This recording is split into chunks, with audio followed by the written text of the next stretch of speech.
Our next speaker doesn't need much introduction in this community. For those who don't know him, his name is Jonathan Greene. He's currently a visiting scholar in EECS at UC Berkeley and owner of Cambios Computing LLC, a consulting firm and software development firm. During his long association with Actel and Microchip, he led the architectural development for several FPGA families, most recently RTG4 and Polarfire.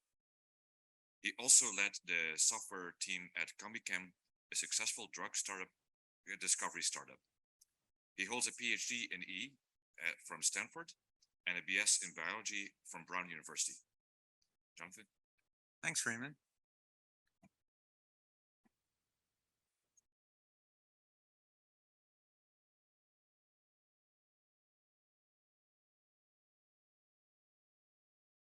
Don't go away yet, Raymond. How do I get this to open up?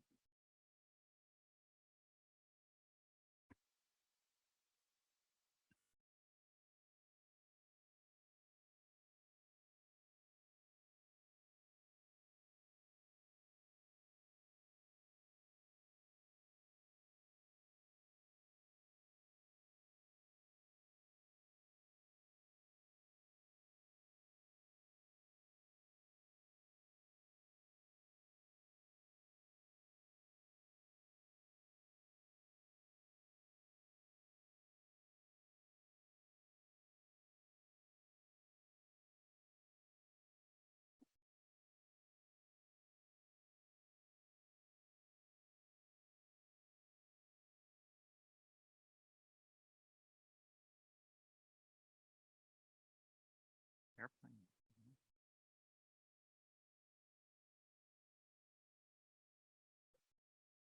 Yeah. Is that on the screen? Okay. Good. Well, as you've heard, I've been working on FPGA architecture for many years, and I'm sorry to have to admit that even so far into it, there are still a number of questions that we don't have very good answers to. And this is my attempt to try to do better.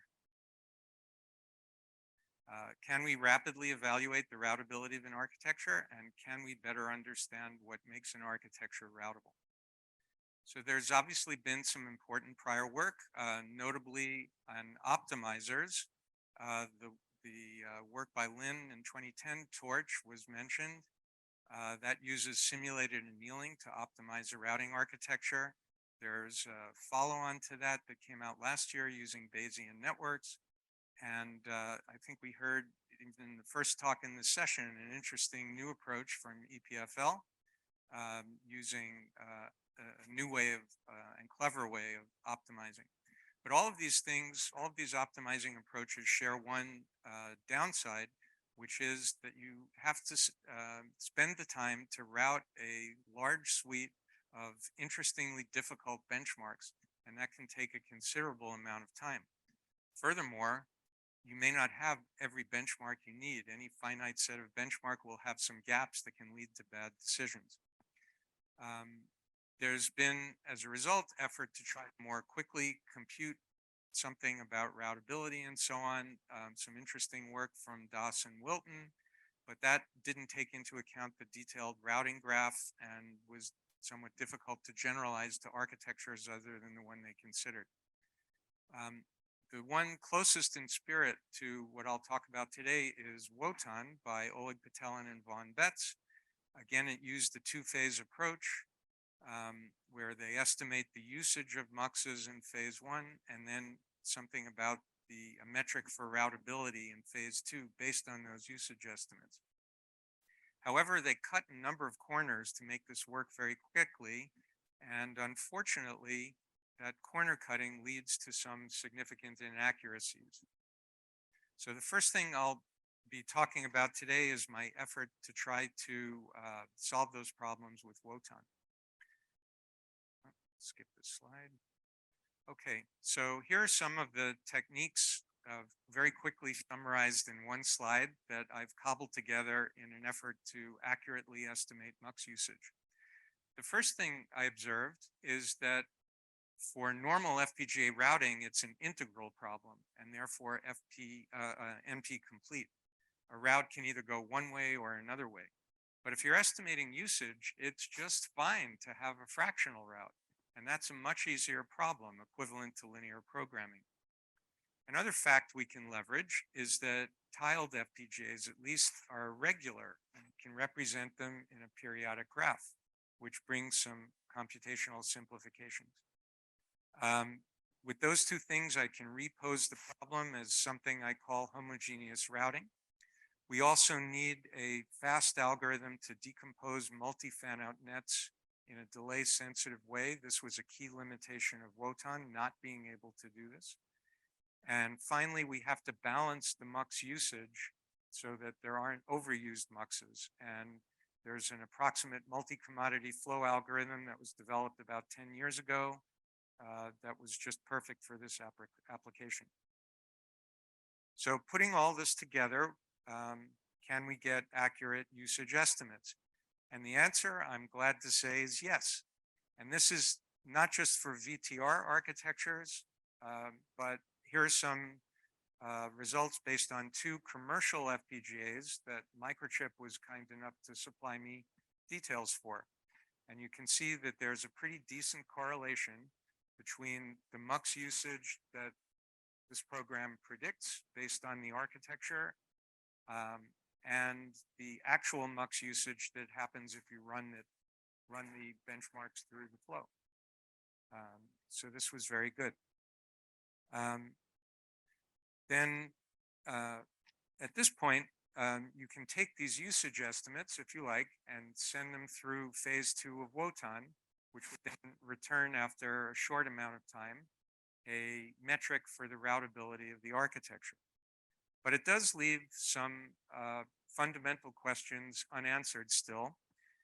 One is, what is it that prevents us from using a fraction of the muxes more than some specific fraction without becoming unroutable?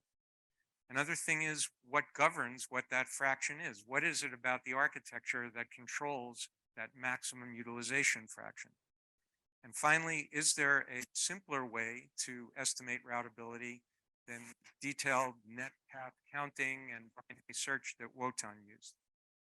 So to try to answer those questions, I'm going to bring into the picture something called percolation theory. This was developed by some very clever mathematicians back in the 1960s, and it's widely used in statistical physics even today. The model is a very simple one. Assume you have an infinite square lattice, and each node in that lattice can be either blocked with a probability q or open with a probability 1 minus q. And the key question is, will a node percolate? That is it going to be connected to infinitely many other open nodes without passing through a block node? And it's been shown mathematically as well as by simulation that every lattice has some characteristic threshold. And if the probability is above that threshold, then it's very likely that a node will percolate.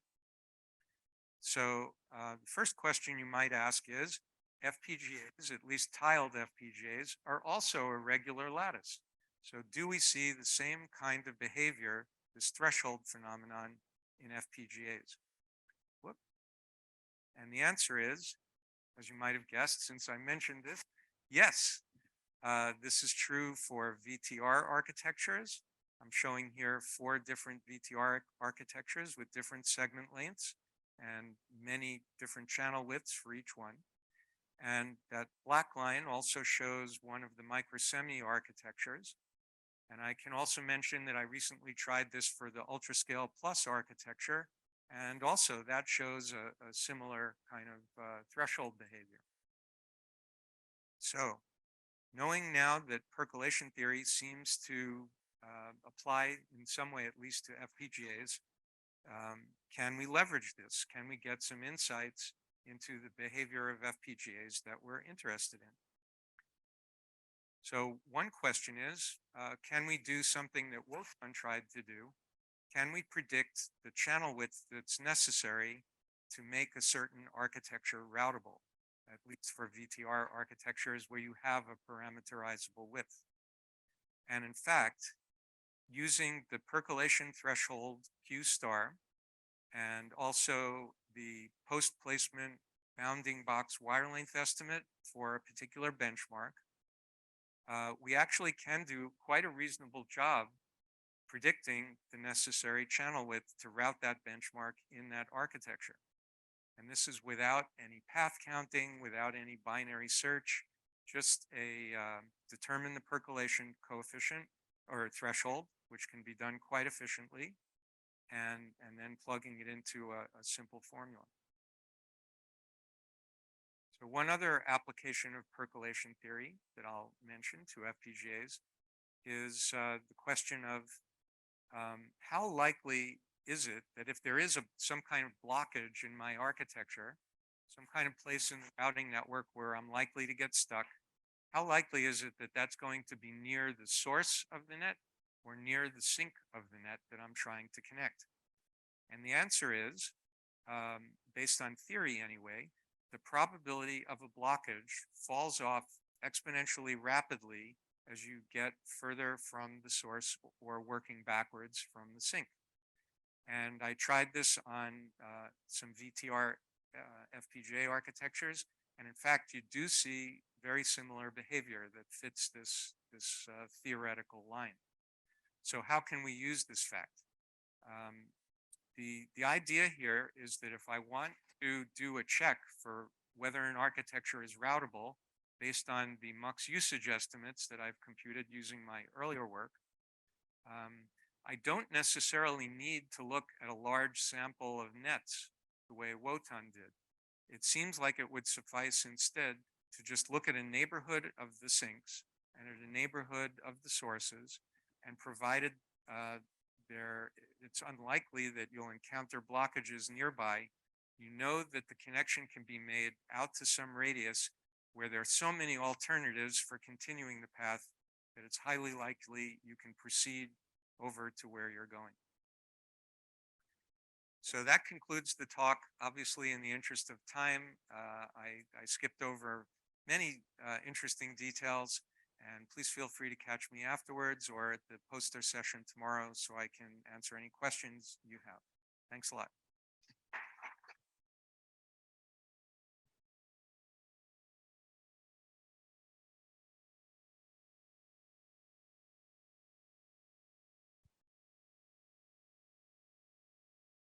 Thank you very much. That wraps up the session for today.